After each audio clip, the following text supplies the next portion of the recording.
So, pagdating sa loob ng luggage, may zipper talaga yan lahat. Ito. Ito nyo yan. Zipper siya. Ito. So, yun. Kabaliktad siya. Ito. Baliktad. Kasi hindi siya madaling kita. So, pag tinignan sa loob, yan. Kita nyo yan, may butas. So, yan yung pinaglagyan nito. Ito. Yan. Ito. 5 screw siya. 5 screw. So, ito yun. Yung screw yung ginamit ko. Ito. Ito yung mga screw yung tinanggal ko pala. So, yan. This na luggage wheel na hindi gumagamit ng karina. Pero kasi gumamit ako ng karina kanina. Experimenting ko paano talaga mag-replace ng baggage mo. Kasi makikita nyo, yung gulong na ito, wala na talaga. Sira na.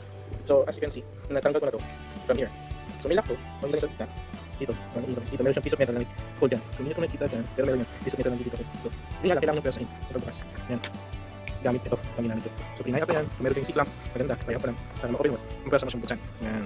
Tapos, bumili ako ng gulong sa Surplus. Ito. Hindi ako nakita ng grasa. So, ito. Dito yan. Dito siya. Ganyan. Dahil hindi siya compatible dito. Ito. So, pwede naman siguro, bumili kayo ng meron sa isang kind na may screw. Eh, yun nga lang. Kasi hindi ko alam na harapin ko. Yung ginagawa ng parts. Ito siya. Yan. Para siyang punch in. So, mahirap tanggalin. Kailangan ko siya, yung banahin. Para makita ko talaga. So, para hindi mo na siya banahin. Ito na mo. So, dito naman, balik tayo sa luggage. So, yun nga. Balik tayo dito. Paano ko ito ginawa. So, nung natanggal ko to, kita nyo, tanggal ko siya. Yan. Wala na. Halos pareho lang naman siya ng binili ko sa Surplus. Although, ang problema kasi, maliit ang ulo nito compare dito. Laki. Ano, sinukat ko siya sa sa millimeters. Pareho silang 0.5 yung katawan. Pero yung ulo, medyo mas malaki to sa stock na natin na luggage. So, mahirap siya ipasok. Trinay ko na siya ipasok ng walang walang manipulation. Mahirap. So, ang gagawin natin, so ito, nilagyan ko siya ng grasa. Pagkatapos, iinitin natin to para may pasok natin siya mabuti.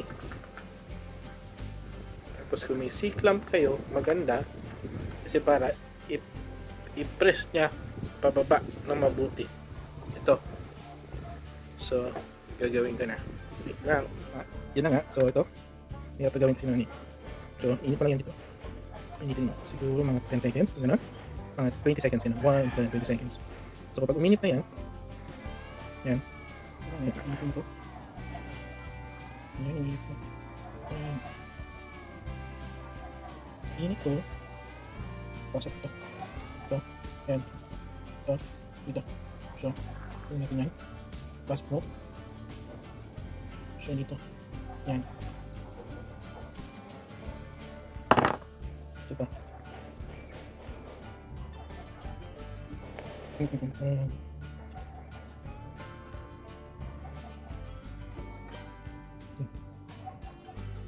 So, dito. Tapos kung may stick lang kayo, ganyan siya. So, ganito na siya. Yan. Kung may stick lang, mas maganda. Press nyo mabuti. Yan. Matigas siya.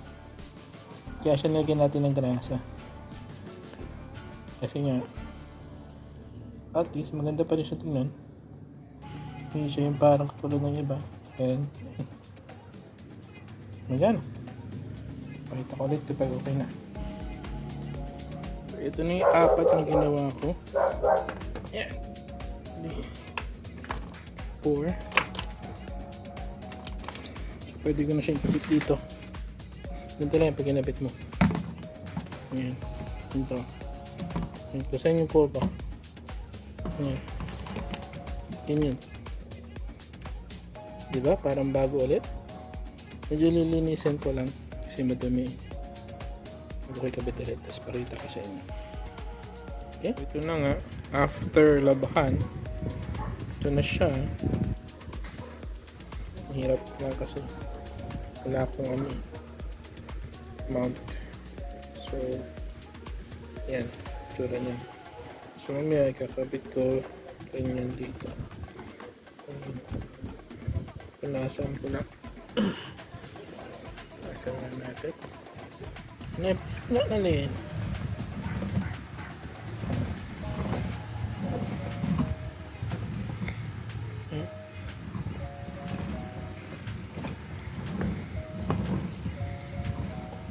Diba?